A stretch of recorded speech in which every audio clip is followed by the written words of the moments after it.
Capítulo 5. Hacia las 8 de la noche la luz empezó a disminuir. Los altavoces de la torre del edificio del club de Stoke Poges anunciaron con voz atenorada, más aguda de lo normal, en el hombre, el cierre de los campos de golf. Lenina y Henry abandonaron su partida y se dirigieron hacia el club. De las instalaciones del Trust de secreciones internas y externas, llegaban los mugidos de los millares de animales que proporcionaban, con sus hormonas y su leche, la materia prima necesaria para la gran factoría de Farnham Royal. Un incesante zumbido de helicópteros llenaba el aire teñido de luz crepuscular.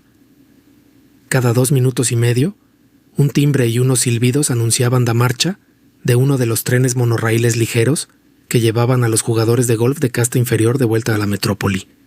Lenina y Henry subieron a su aparato y despegaron. A 250 metros de altura, Henry redujo las revoluciones de la hélice y permanecieron suspendidos durante 1 o 2 minutos sobre el paisaje que iba disipándose.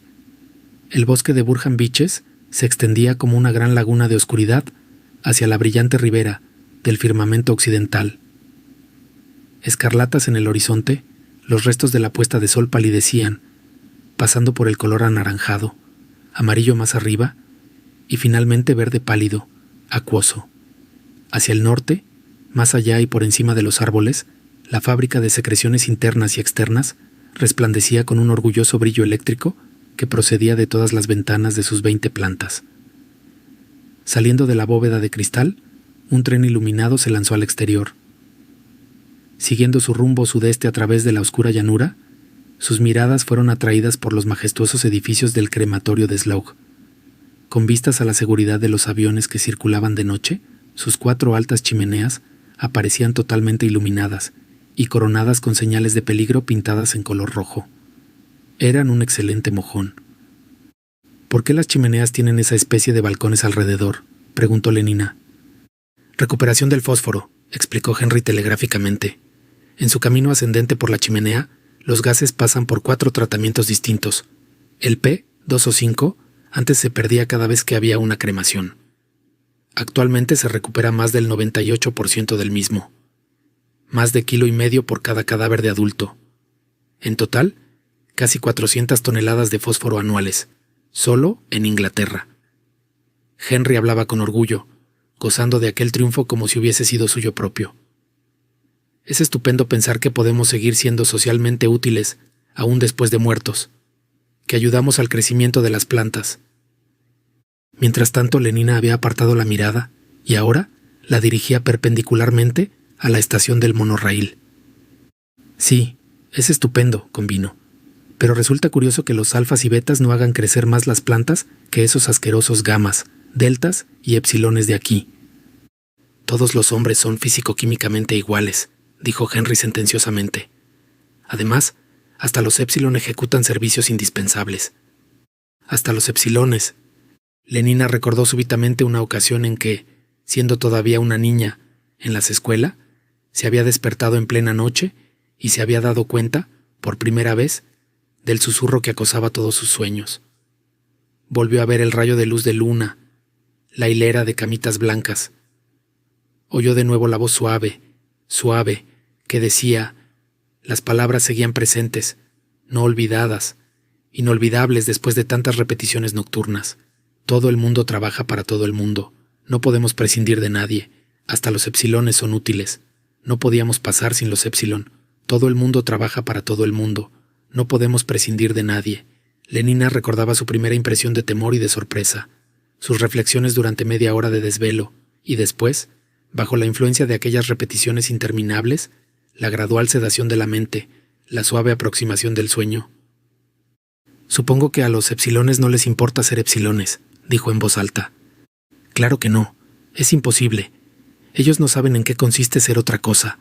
A nosotros sí nos importaría, naturalmente, pero nosotros fuimos condicionados de otra manera. Además, partimos de una herencia diferente. Me alegro de no ser una epsilon, dijo Lenina, con acento de gran convicción. ¿Y si fueses una epsilon?, dijo Henry, tu condicionamiento te induciría a alegrarte igualmente de no ser una beta o una alfa. Puso en marcha la hélice delantera y dirigió el aparato hacia Londres.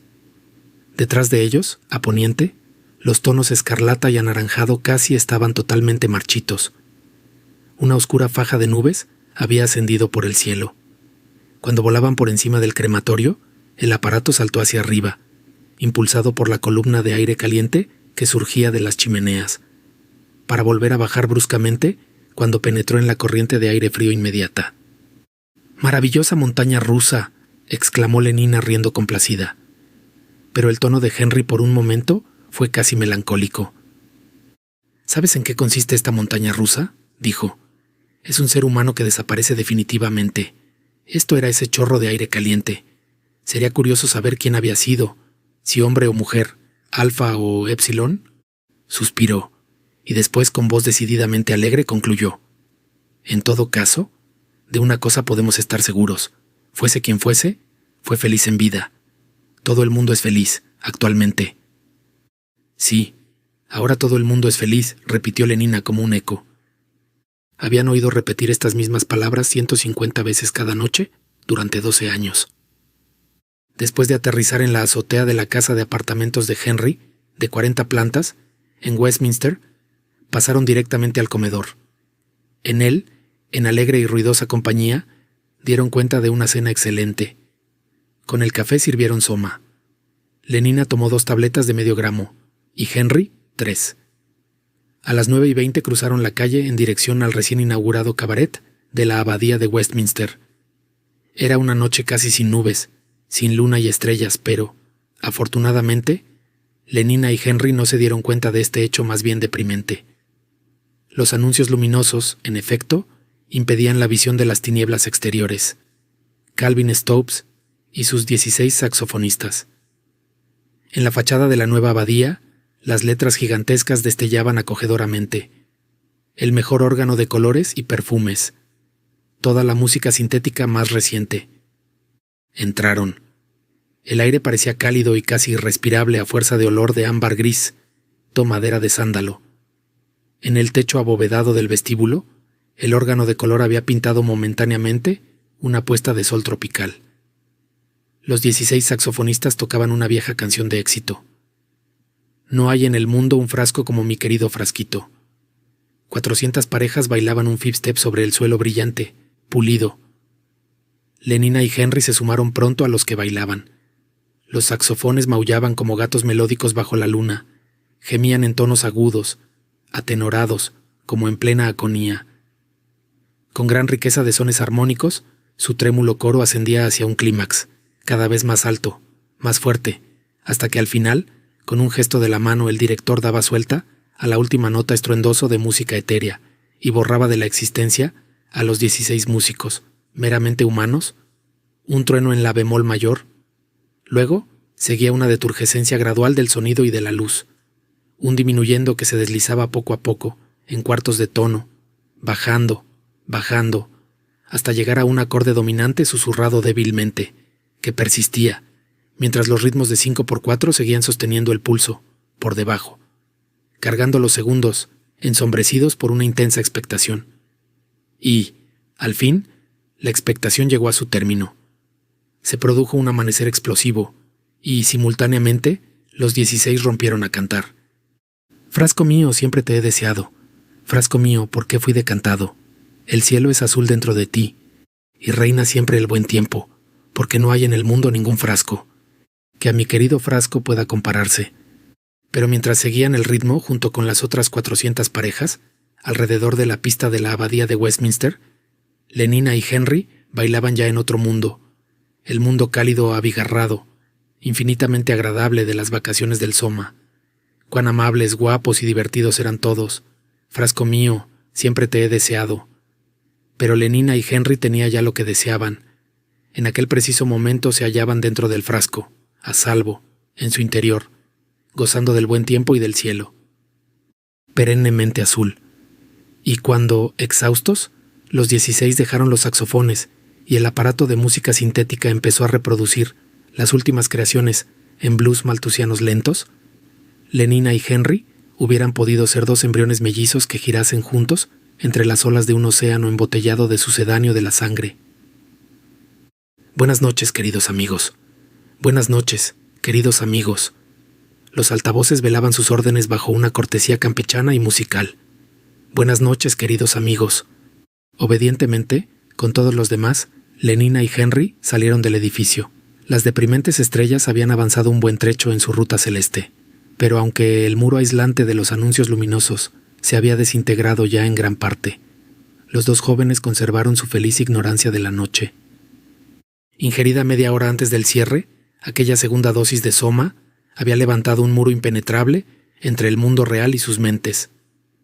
Metido en su frasco ideal, cruzaron la calle. Igualmente enfrascados, subieron en el ascensor al cuarto de Henry, en la planta número 28. Y, a pesar de seguir enfrascada y de aquel segundo gramo de soma, Lenina no se olvidó de tomar las precauciones anticoncepcionales reglamentarias. Años de hipnopedia intensiva y, de los 12 años a los 16, ejercicios maltusianos 3 veces por semana, habían llegado a hacer tales precauciones casi automáticas e inevitables como el parpadeo.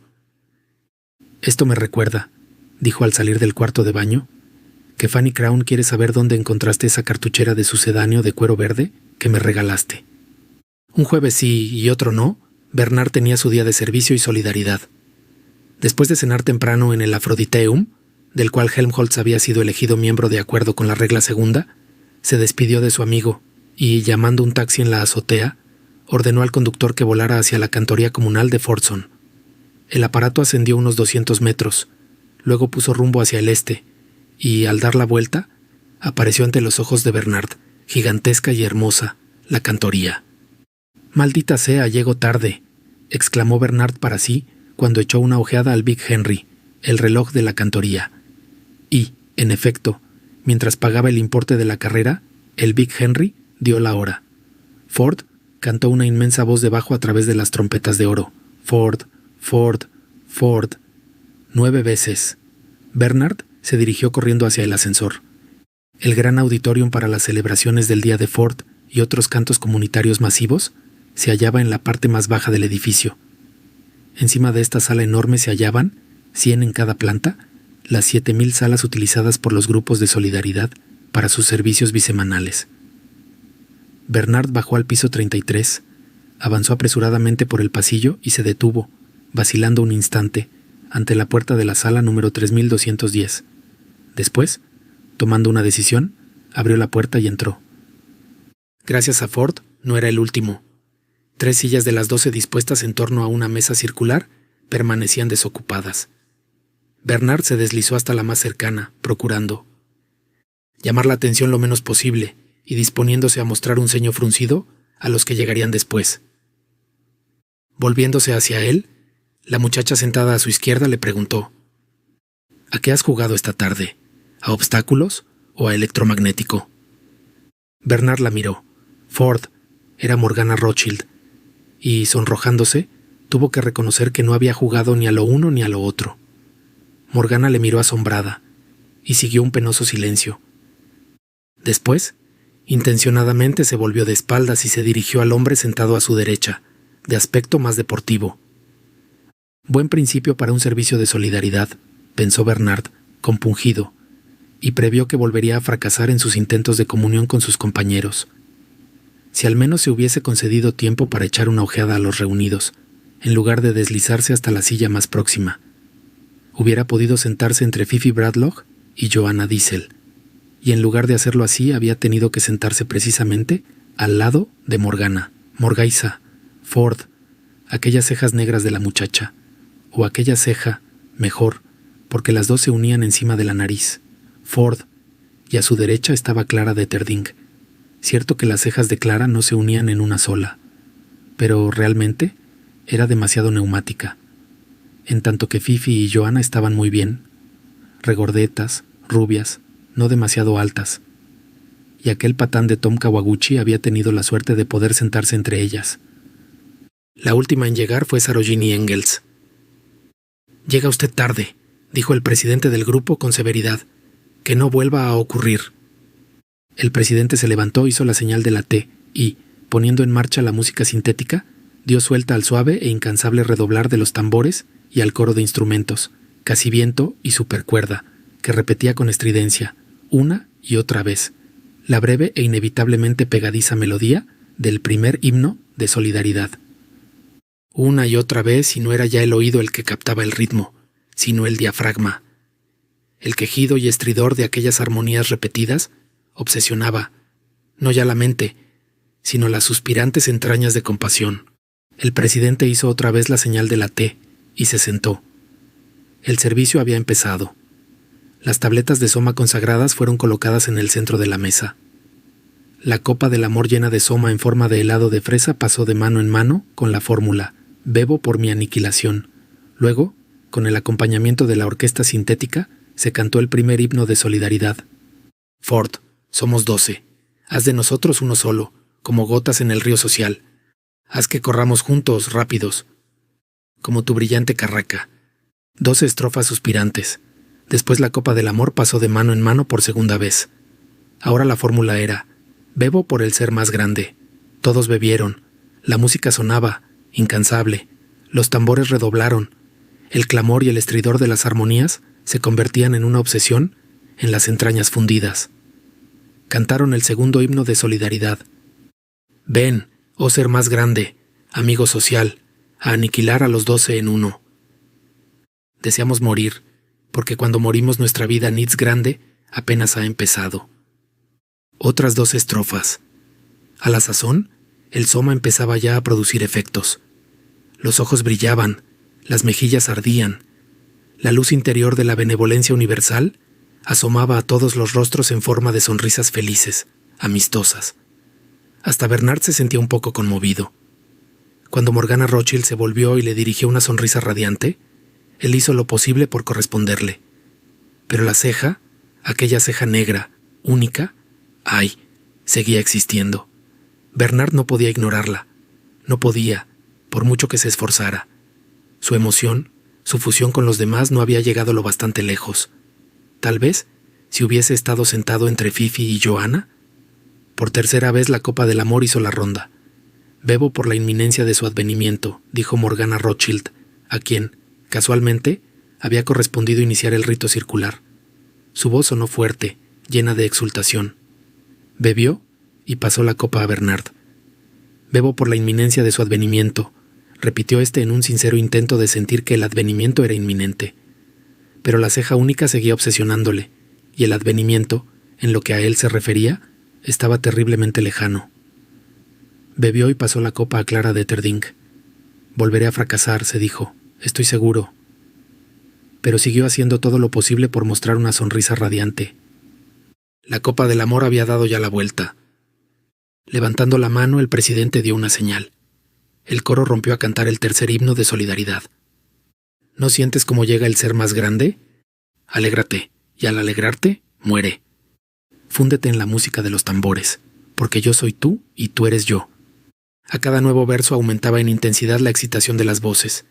El presidente alargó la mano, y de pronto una voz fuerte y grave, más musical que cualquier otra voz meramente humana, más rica, más cálida, más vibrante de amor, de deseo y de compasión, una voz maravillosa, misteriosa, sobrenatural, habló desde un punto situado, por encima de sus cabezas. Lentamente, muy lentamente dijo, «Oh, Ford, Ford, Ford», en una escala que descendía y disminuía gradualmente. Una sensación de calor irradió, estremecedora, desde el plexo solar a todos los miembros de cada uno de los cuerpos de los oyentes.